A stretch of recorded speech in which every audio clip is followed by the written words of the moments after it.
see it coming out of the package because I know everybody thinks that these are fake. This is not fake. Okay, so this is the bacon that just came out. There's 1, 2, 3, 4, 5, 6 slices in this thing. Okay, let's see how much it weighs. It says that it's 12 ounces, but we saw that it can't possibly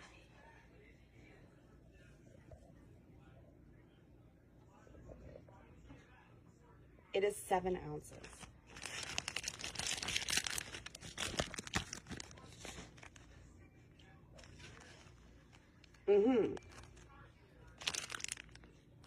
So shrinkflation isn't real and they're not scamming us. Right.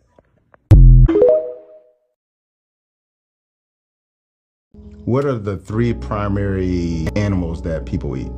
Chicken, beef, fish, pork. Okay. You look at all of those animals. Are any of them carnivores? No. None of them eat meat.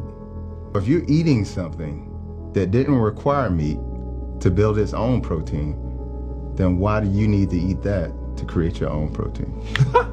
Hey, this man, hey, thinking. You got one species who come from a cave.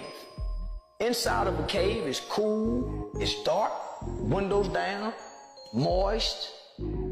That's how most people have their houses.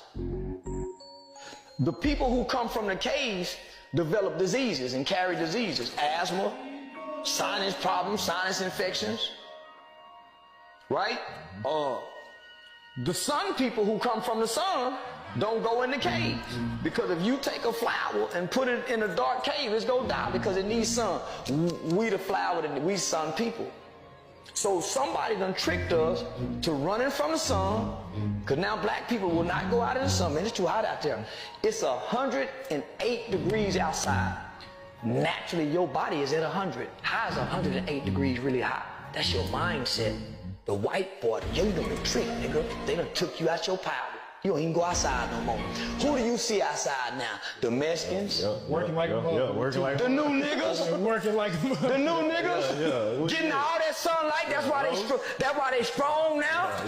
That's why, listen, so let me break it down. So they done tricked us out the sun. Oh, he been boxing too, you see that? Yeah. I see it still. They done tricked us out the sun, and boy, they done took us away from our pork. Between that pork and that sun, the nigga lived to be in his hundreds and his 90s. He didn't eat that beef like the white man. All the cancer's coming from the beef, not the pork. It's coming from the cow. The cow's milk. That red motherfucking meat.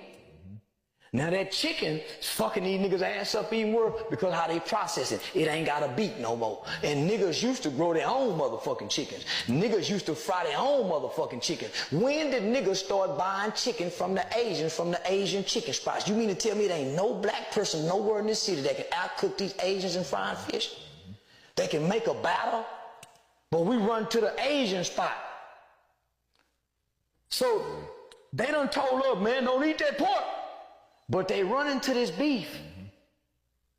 Man, that beef is so, homie, the cyst that's on beef is so horrifically hot. Man, that's because beef is the only source of food. It's already a dead carcass. So we're not supposed to be eating dead carcasses anyway. That's the white boy. He a caveman. He eat raw meat. He eat. It sounds funny, but why do you think you eat a steak bloody raw? Bro, that's his diet. That's not ours. We don't have the same genes. That's why they got to come over here and tap into ours. So if you going, yeah. So he eat raw meat because he like to taste blood. That's why when you saw Deontay Wilder and Fury fighting and that nigga licked that nigga's blood. You know why? Y'all laughing. Yeah.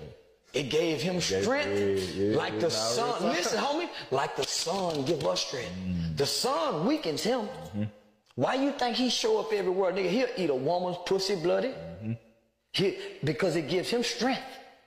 They even got some drinking it. Order it to drink because it gives them strength because of what they're made of. We're the only people on this earth, on this God-given earth that has 100% human DNA. We are. We better not be drinking nobody's blood. We better not be drinking nobody's milk. When you get through breastfeeding your baby, that baby's supposed to not drink no more milk ever again. Almond milk is not milk. The white man made that because he like milk. He has to drink animal's milk. The black woman used to breastfeed the white baby. The white woman ain't never breastfed no nigger baby. And the white baby became strong and healthy off that nigger's milk. And they go, as soon as he get off that titty, guess what they gonna give him? Bloody meat. That's his diet. That ain't ours. See, they got y'all believing that the pig is bad because when the white boy get the pig, he treat the pig bad and make him eat all this. But the wild hog eats vegetation. The wild hog eat vegetation. They don't tell you that. That's right. Yeah, no, we miseducated, man. Yeah, we miseducated like a motherfucker, but hey, I'm gonna keep playing dumb.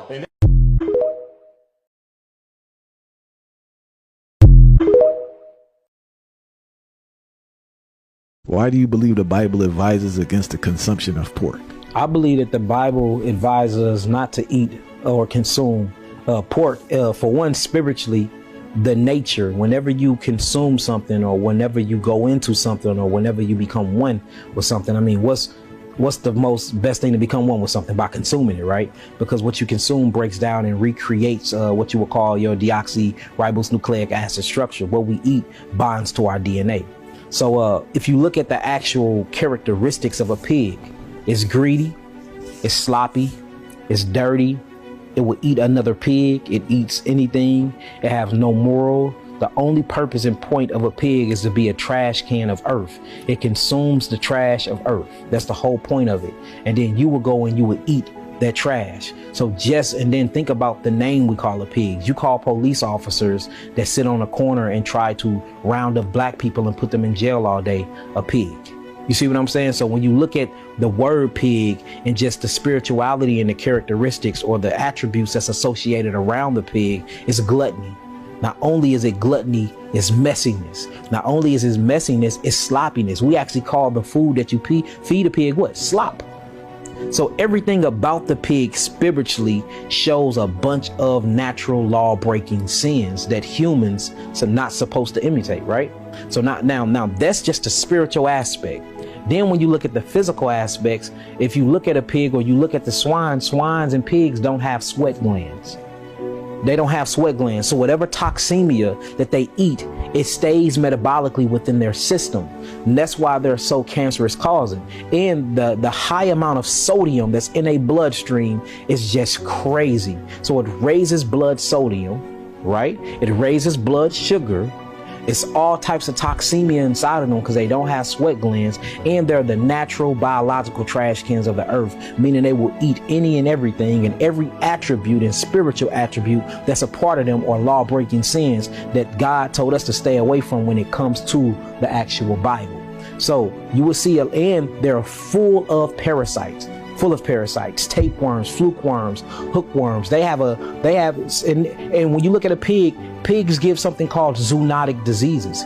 What zoonotic diseases is when you can, an actual animal can pass a disease over to a human being. It's called zoonotic diseases. Swine flu. You have something called toxoplasmosis or toxoplasma. Toxoplasma is an actual brain-eating parasite that you can get from eating actual pig's flesh. And it's a translucent parasite. You can't even see it until it metamorphosizes, or what they call pleomorphosize itself in the brain. And guess what this thing does? It binds to different morphine receptors or opiate receptors of the brain, and it can actually change your personality. It can change the foods you like, and it can change your sexual preference. Look this stuff up, toxoplasma. And you can get this same thing from cats too. And it will drive you crazy. It's because it binds to different types of markers in your brain, and it biohacks your nervous system, and it thinks for you. So things that you didn't like to eat that you knew was bad for them, now you crave them because you're not feeding yourself no more. You're feeding these actual parasites. So just the whole entire consumption of a pig is bad. There is nothing good about eating pork at all. Spiritually, mentally, physically, or emotionally. It gives you a bunch of parasite. It gives you hypertension, high blood pressure. It gives you hyperglycemia. It shuts down your kidneys and your adrenals. It releases a bunch of cortisol in your body, and then you're going to activate what they call the immune system to try to get these foreign invaders out of the body. At that, which is going to cause cold, flu-like symptoms, and these things is what's going to bring on the toxicity, which makes the body try to heal itself. It's going to take all those toxins from that pork, put it in a trash bag for these toxins won't leak into the bloodstream. Then it's going to mutate. That mutation is what you call cancer. So when you look at eating pork or eating swine's flesh, it actually causes cancer and many other metabolic so-called diseases. People who eat hot dogs eat them because they taste so good, but what's in them is not so good. You know, we've learned to accept it, but I don't know if you'll feel so accepting after this. The company Clear Foods recently analyzed 345 hot dog and sausage products from 75 brands and retailers and found, are you hot dog lovers ready for this? Human DNA in 2% of the samples and in 2/3 of the vegetarian samples. And get this, 10% of all vegetarian products appear to contain meat. Clear Foods says that there are some companies producing high-quality hot dog, top scores to Butterball, McCormick, Eckrich, and Hebrew National. Human DNA. Soon, the entire world will start eating meat printed by a printer, and we won't even be able to tell if it's real meat or not. This isn't a plot from Black Mirror, it's our reality unfolding. Here's why printed meat resembles real meat so closely. The 3D printers use special bio-inks to create it. These bio-inks are actually made from stem cells extracted from different animals depending on the desired type of meat: beef, pork, poultry, or even fish. In a laboratory, these cells then multiply, interact, and differentiate into the fat and muscle cells that make up bio-ink. These bio-inks are then intricately layered by specialized 3D printers to construct meat products that closely mimic the texture, taste, and nutritional composition of traditional meats. This is identical to real beef, and when it is ready and served, even the smell is the same. Scientists claim that by using this technology, the environmental impact associated with conventional livestock farming will be greatly reduced. So would you eat printed meat?